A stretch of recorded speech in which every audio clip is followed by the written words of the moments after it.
Hello friends, स्वागत है आप सबका हमारे यूट्यूब चैनल द वैदिक गुरुज में। आज वैदिक गुरुज कक्षा 9वीं के बच्चों के लिए, हिंदी मीडियम बच्चों के लिए एनसीईआरटी बुक की पहले चैप्टर की दूसरी प्रश्नावली 1.2 सिखाने जा रहे हैं। आइए देखते हैं कैसे करेंगे।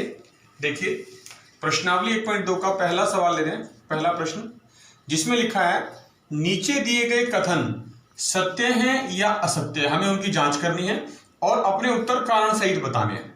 तो देखिए, जो पहला कथन है उसमें लिखा है, प्रत्येक अपरिमेय संख्या एक वास्तविक संख्या होती है। तो जो वास्तविक संख्याएं होती हैं वो कौन सी होती है? जितनी भी वास्तविक संख्याएं हैं, वास्तविक संख्याएं जो होती हैं वो सभी संख्याएं, जितनी भी परिमेय संख्याएं हैं, परिमेय संख्याएं तथा जितनी भी अपरिमेय संख्याएं हैं, सारी की सारी तथा अपरिमेय संख्याएं, इन दोनों को मिलाने से बनती हैं। वास्तविक संख्याएं जितनी भी हैं वो सभी संख्याएं, परिमेय संख्याएं और अपरिमेय संख्याएं, जब हम दोनों को हम सबको मिला देंगे, जितनी भी परिमेय संख्याएं वो सारी और जितनी भी अपरिमेय संख्याएं वो सारी जब मिला देंगे तो जो संख्याएं बनेंगी उनको हम कहेंगे कि वो वास्तविक संख्याएं हैं। अब ये पूछा गया कि क्या प्रत्येक अपरिमेय संख्या एक वास्तविक संख्या है? तो हाँ, अपरिमेय संख्याएं वास्तविक संख्याओं के अंदर आती हैं। तो इसका मतलब ये जो कथन है ये सत्य हो गया कि हाँ, प्रत्येक अपरिमेय संख्या भी एक वास्तविक संख्या ही होती है। पहला भाग हो गया। दूसरा कथन देखिए, लिखा है, संख्या रेखा का प्रत्येक बिंदु वर्गमूल m के रूप का होता है, जहां m एक प्राकृत संख्या है। प्राकृत संख्या मतलब जो गिनती वाले नंबर होते हैं हमारे 1 2 3 4 5 6।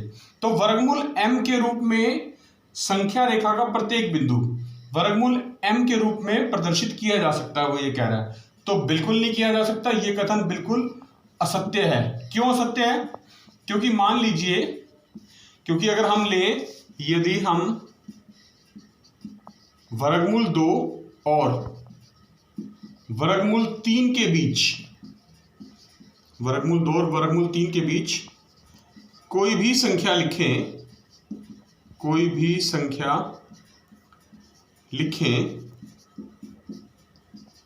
तो वह वर्गमूल m के रूप में नहीं आएगी, वर्गमूल m के रूप में नहीं आएगी, जहां m जो है वो एक प्राकृत संख्या है। क्योंकि वर्गमूल 2 और वर्गमूल 3 के बीच में जितनी भी संख्याएं आएंगी वो सारी की सारी अपरिमेय संख्याएं आएंगी, और उसको हम वर्गमूल m के रूप में नहीं लिख सकते, क्योंकि m तो वो कह रहा है, जहां m क्या कह रहा है, वो होना चाहिए, m होना चाहिए एक प्राकृत संख्या।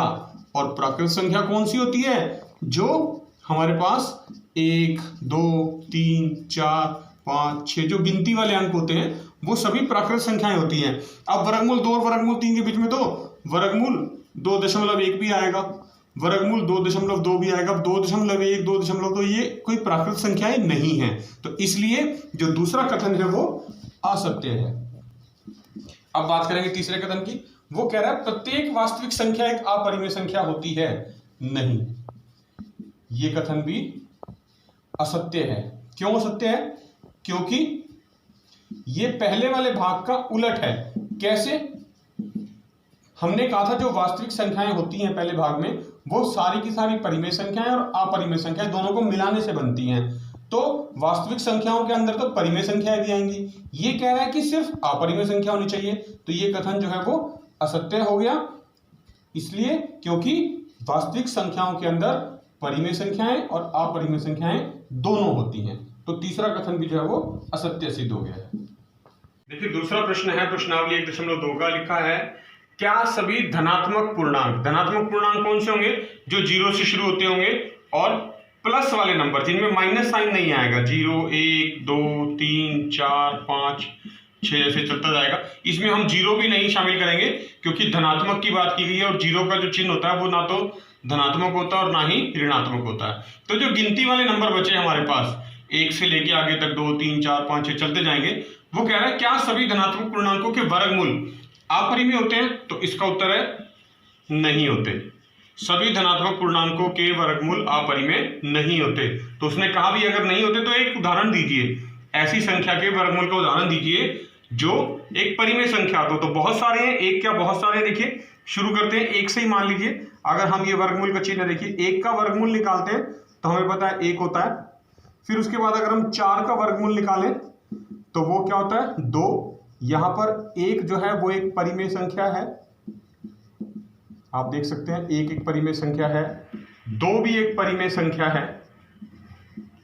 2 क्या है वर्गमूल है 4 का, और जो कि धनात्मक पूर्णांक है। अगर मैं आगे लिखूं गिनती को 7 8 9 तक, तो अगर मैं 9 का भी वर्गमूल लिखूं तो वो 3 आएगा, वो भी एक परिमेय संख्या है। तो ऐसी बहुत सारी धनात्मक पूर्णांक हैं जिनका वर्गमूल जो है वो अपरिमेय संख्या नहीं बल्कि एक परिमेय संख्या आता है। ये तीसरा प्रश्न अंतिम प्रश्न है, प्रश्नावली 1.2 का। लिखा है दिखाइए कि संख्या रेखा पर वर्गमूल 5 को किस प्रकार निरूपित किया जा सकता है। ये वर्गमूल 5 है हमारे पास, हमने इसको संख्या रेखा पे निरूपित करना है। तो संख्या रेखा पे निरूपित करने से पहले अगर मैं इसके अंदर थोड़ा सा इसको हम सॉल्व कर लें, हल कर लें। आगे देखिए वर्गमूल 5 को अगर हम तोड़ के लिखें, इसके टुकड़े करें, तो हम इसको आसानी से 4 जमा 1 लिख सकते हैं। और 4 का जो अर्थ होता है, 4 को भी फिर से आप दोबारा एक बार चाहें तो 2 का वर्ग जमा 1 का वर्ग के रूप में लिख सकते हैं। तो इस प्रकार से हम वर्गमूल 5 को भी अब संख्या रेखा पर निरूपित करेंगे। तो हमारे पास यहां देखिए 2 टुकड़े बन रहे हैं, एक 2 और एक 1, यानी 2 का वर्ग और एक 1 का वर्ग। ये जो हमने 5 का जो वर्गमूल था उसके टुकड़े कर लिए, 4 जमा 1 और फिर 2 का वर्ग जमा 1 का वर्ग। इससे हमें सहायता मिलेगी इसको संख्या रेखा पर निरूपित करने में। तो देखिए यहां पर हम एक संख्या रेखा बना लेते हैं और इसके ऊपर ये मध्य बिंदु 0 लिख लिया मैंने यहां पर, और उसके बाद 1 2 3 और यहाँ -1 लिख सकते हैं आप। तो सबसे पहले आपने क्या करना है, जो ये हमारा मूल बिंदु है 0, यहां से लेकर 2 इकाई तक, क्योंकि 2 का वर्ग आया था, 2 इकाई पर यहां पर आपने एक लंब खींचना है। लंब का मतलब होता है 90 डिग्री का कोण आपने बनाना है, और उस 90 डिग्री के कोण के ऊपर यहां पर अब आपने प्रकार की सहायता से 1 इकाई, जो ये जो दूरी है 1 इकाई 0 से लेके 1 तक के बीच की या 1 से 2 तक के बीच की, यहां पर प्रकार रखकर और इस तरह से एक चाप लगानी है जिससे यहां पर एक कट बन जाए। और ये जो चाप की दूरी है ये दूरी आपकी 1 कहलाएगी, 1 मात्रक। तो अब आपने इस बिंदु का कोई नाम रख लेंगे आप। यहां पर जो हमारा 0 से लेके 2 तक की दूरी थी, इस बिंदु 2 का मैं नाम रख देता हूं यहां पर A, और जो ये हमने यहां A पर प्रकार रखकर 1 मात्रक दूरी खोलकर चाप लगाई थी, इस बिंदु का मैं नाम रख देता हूं B। और जो मूल बिंदु है 0, इसका हम नाम रख देते हैं यहां पर C। तो अब आपने C को B से मिला देना है। अब आप C को B से मिला देंगे। तो C को B से जैसे ही आप मिलाएंगे तो यहां पर आपके पास एक ये समकोण त्रिभुज बन जाएगा। क्या बन जाएगा? समकोण त्रिभुज ABC। इस समकोण त्रिभुज ABC में अगर हम पाइथागोरस प्रमेय लागू करें, पाइथागोरस प्रमेय के अनुसार, तो क्या होता है पाइथागोरस प्रमेय? पाइथागोरस प्रमेय के अनुसार आधार का वर्ग जमा लंब का वर्ग बराबर कर्ण का वर्ग, ये पाइथागोरस प्रमेय होता है। तो आधार जो है वो है CA, अर्थात CA का वर्ग, जमा लंब जो है वो है AB का वर्ग। वो किसके बराबर होगा? कर्ण के। और कर्ण जो है ये वाली भुजा है BC, यानी BC का वर्ग।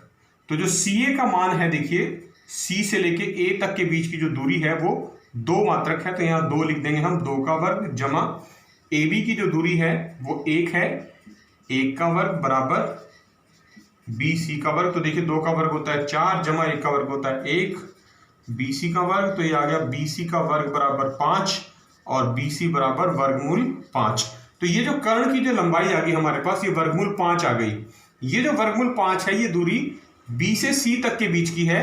हमने इसको अपनी इस संख्या रेखा के ऊपर लेकर आना है। तो क्या करना है आपने संख्या रेखा के ऊपर लाने के लिए? आपने प्रकार की सहायता से बिंदु C पर प्रकार रखनी है। मैं लिख भी देता हूं, बिंदु C पर प्रकार रखनी है। तथा BC तक प्रकार खोलना है, BC तक प्रकार खोलना है। इस प्रकार, जैसे मान लीजिए मेरा हाथ है, ये प्रकार की नोक जो है मैंने बिंदु C पे रखी और यहाँ पर पेंसिल लगी हुई है आपकी, ये देखिए इस तरह से, और मैंने इसको B तक खोल लिया है। तो जो आर्क बनेगी, आपने यहाँ पर एक चाप लगानी है। अब C बिंदु पे प्रकार रख के इस तरह से चाप लगानी है आपने। वो चाप ये संख्या रेखा पर इस तरह से काटेगी, बिल्कुल ठीक इस तरह से।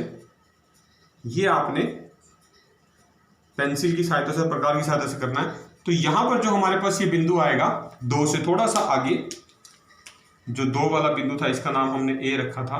और जो यहां पर जहां चाप कटी है संख्या रेखा पर, इसका नाम हम लिख देते हैं D। तो O से BC तक प्रकार खोलना है, मैं लिख देता हूं यहां पर हमने जो किया। फिर बिंदु B से संख्या रेखा पर एक चाप लगानी है, एक चाप लगानी है जो संख्या रेखा पर बिंदु D पर काटती है, बिंदु D पर काटती है। ये देखिए ये बिंदु D आ गया। तो यहां पर बिंदु C से लेकर और बिंदु D तक की जो बीच की दूरी है, ये बीच की दूरी वर्गमूल 5 को प्रदर्शित करती है। तो हमने संख्या रेखा पर वर्गमूल 5 को CD के माध्यम से प्रदर्शित कर दिया है। तो देखा बच्चों आपने, ये थे कक्षा 9वीं के लिए हिंदी मीडियम बच्चों के लिए एनसीईआरटी बुक की पहले चैप्टर संख्या पद्धति की प्रश्नावली 1.2 के पूर्ण हल। सभी तीनों सवालों के हमने आपको पूर्ण हल समझाए हैं। आपने इस वीडियो को ध्यान से देखना है, सभी प्रश्न अच्छी प्रकार से समझने हैं और खास तौर से वर्गमूल 5 को संख्या रेखा पर कैसे निरूपित करना है, इसको ध्यान से समझना है। इसी प्रकार आप वर्गमूल 2 और वर्गमूल 3 को भी संख्या रेखा पर निरूपित कर सकते हैं, जो कि प्रश्नावली 1.2 के उदाहरण के रूप में आपको दिए हुए हैं। अगर आपने अभी तक हमारा चैनल द वैदिक गुरुज यूट्यूब से सब्सक्राइब नहीं किया है तो उसे अभी सब्सक्राइब करें और बेल बटन दबाना ना भूलें। वैदिक गुरुज आपसे एक ही रिक्वेस्ट करते हैं, आप अपने घर में रहें, सेफ रहें, स्वस्थ रहें और सुरक्षित रहें। खूब मन लगा के पढ़िए, जुड़े रहिए वैदिक गुरुज के साथ। बहुत जल्द फिर मिलेंगे, तब तक के लिए थैंक यू।